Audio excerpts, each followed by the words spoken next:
अगर मैं कहूं, इस पूरे ब्रह्मांड में इंसान शायद आखिरी जिंदा सभ्यता है। मैं एक ऐसी बात कहने जा रहा हूं जो शायद बाहरी सभ्यताओं को भी नाराज कर दे। आकाशगंगा में अरबों खरबों तारे हैं। सिद्धांत के अनुसार अब तक पूरा ब्रह्मांड एलियन सभ्यताओं से भर जाना चाहिए था, लेकिन दशकों से हम सुन क्या रहे हैं? सिर्फ खामोशी। तो वे सब गए कहां? शायद जवाब बहुत डरावना है। संभव है कि ब्रह्मांड में जीवन की कमी नहीं है, बल्कि जीवित बची हुई सभ्यताओं की कमी है। अगर तुम्हें लगता है कि ये सिर्फ कोई काल्पनिक विचार है, तो आगे की बात तुम्हें सच में बेचैन कर सकती है। सन 1950 में भौतिक वैज्ञानिक एनरिको फर्मी ने एक सवाल पूछा था। ब्रह्मांड इतना विशाल है, ग्रहों की संख्या इतनी अधिक है और जीवन बनने की संभावना भी इतनी बड़ी है, फिर हमने अब तक किसी भी एलियन सभ्यता का एक भी स्पष्ट संकेत क्यों नहीं सुना? बाद में यही सवाल फर्मी पैराडॉक्स कहलाया, ब्रह्मांड की सबसे रहस्यमय खामोशियों में से एक। जरा सोचो, आज इंसान रेडियो सिग्नल अंतरिक्ष में भेज सकता है, दूसरे ग्रहों तक पहुंचने की कोशिश कर रहा है। तो अगर कोई सभ्यता हमसे 10 लाख या 10 करोड़ साल पहले विकसित हुई होती, उसकी तकनीक कितनी आगे होती? सिद्धांत कहता है कि उन्हें अब तक पूरी आकाशगंगा में फैल जाना चाहिए था, लेकिन हकीकत यह है कि हम अपने सबसे शक्तिशाली रेडियो टेलीस्कोप से आसमान को सुनते हैं और बदले में सिर्फ बैकग्राउंड नॉइज मिलता है। यही विरोधाभास सबसे डरावनी संभावना को जन्म देता है। शायद ब्रह्मांड में जीवन हर जगह है, लेकिन कोई भी सभ्यता बहुत लंबे समय तक टिक नहीं पाती। इसी विचार को ग्रेट फिल्टर कहा जाता है, एक ऐसी अदृश्य दीवार जिसे ज्यादातर जीवन कभी पार नहीं कर पाते। अब सवाल उठता है, यह फिल्टर आखिर है कहाँ? क्या जीवन की शुरुआत ही इतनी कठिन है कि ज्यादातर ग्रहों पर वह कभी बनता ही नहीं, या फिर सभ्यताएं विकसित होने के बाद किसी बिंदु पर खुद नष्ट हो जाती है? अगर दूसरी बात सच है, तो इंसानियत शायद उसी रास्ते पर चल रही है। इसका जवाब ढूंढने के लिए हमारे पास सिर्फ एक उदाहरण है, पृथ्वी लगभग 4.5 अरब साल पहले बनी थी। सबसे पुराने जीवन के संकेत लगभग 3.7 अरब साल पुराने हैं। मतलब सही परिस्थितियों में जीवन का जन्म शायद इतना मुश्किल नहीं, लेकिन उसके बाद कुछ अजीब हुआ। करीब 2 अरब साल तक पृथ्वी पर सिर्फ बेहद साधारण सूक्ष्म जीव ही मौजूद रहे, न कोई जानवर, न पौधे। पूरी पृथ्वी मानो बैक्टीरिया से भरा एक शांत सूप थी। इसका मतलब ये है कि साधारण जीवन से जटिल जीवन तक पहुंचना कोई सीधी प्रक्रिया नहीं थी, बल्कि लगभग बंद गली जैसा रास्ता था। फिर एक बेहद दुर्लभ घटना हुई।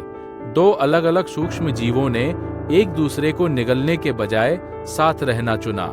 उनमें से एक दूसरे के भीतर जाकर माइटोकॉन्ड्रिया बन गया।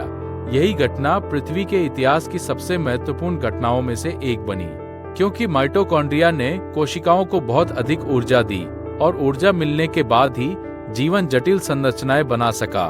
बड़े जीनोम, बहुकोशिकीय जीव, जानवर और आखिरकार इंसान।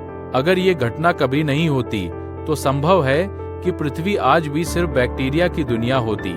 सबसे चौंकाने वाली बात, इतिहास में यह घटना सिर्फ एक बार हुई, यानी पृथ्वी पर मौजूद हर जटिल जीव उसी एक दुर्लभ संयोग का परिणाम है। यहीं से एक और डरावना निष्कर्ष निकलता है। संभव है कि ब्रह्मांड में ऐसे निर्णायक घटनाएं बेहद दुर्लभ हों, शायद इतनी दुर्लभ कि पूरी आकाशगंगा में सिर्फ कुछ ही सभ्यताएं विकसित हो पाती हों। 2025 की एक रिसर्च ने भी संकेत दिया कि जीवन के विकास में एक अदृश्य दीवार मौजूद हो सकती है। जब जीन बहुत जटिल होने लगते हैं, तो विकास लगभग रुक जाता है। अब फिर किसी नई जैविक प्रणाली जैसे कोशिका केंद्रीय जटिल जीन नियंत्रण के आने पर ही विकास आगे बढ़ पाता है। अगर ये सच है, तो जटिल जीवन कोई सामान्य चीज नहीं, बल्कि लगभग चमत्कार है। इस स्थिति में फर्मी पैराडॉक्स का जवाब थोड़ा साफ दिखने लगता है।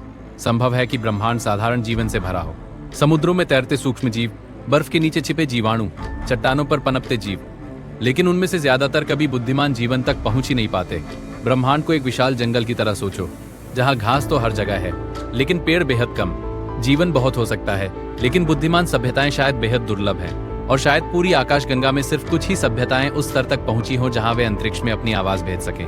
इसीलिए हमें अब तक कोई संकेत नहीं मिला, क्योंकि शायद बोलने वाले बहुत कम हैं। लेकिन कहानी यहीं खत्म नहीं होती। ग्रेट फिल्टर की एक और संभावना भी है, और वो सबसे डरावनी है।